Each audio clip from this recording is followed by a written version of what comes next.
c'est toujours pareil, il y a une ambition forte. Vous voyez, c'est comme une pastèque. Elle est verte à l'extérieur, mais quand on l'ouvre, c'est plus la même couleur. Ben, c'est pareil, c'est la même chose.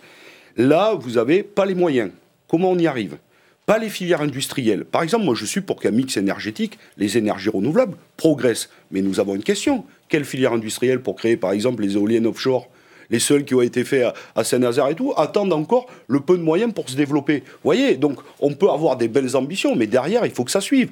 Et il faut mettre de l'argent.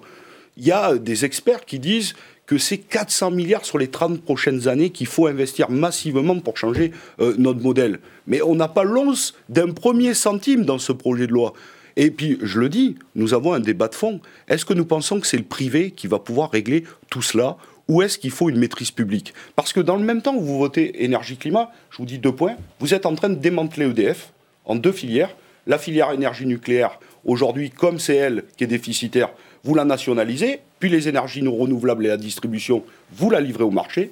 Et puis quand vous parlez de neutralité carbone à l'horizon 2050, mais qu'en même temps vous êtes ici en train de ratifier le CETA à l'Assemblée nationale, et que l'Union européenne vient de signer l'accord avec le Mercosur, dont on sait les dégâts que ça va faire pour notre agriculture, pour nos dangers sanitaires et sociaux, pour les normes environnementales, tout ceci, vous voyez, n'est pas sérieux, c'est une cohérence d'ensemble. Et encore une fois, il y a des belles ambitions, mais les actes nous trahissent. Mot sur les trahissent passoires. Le gouvernement.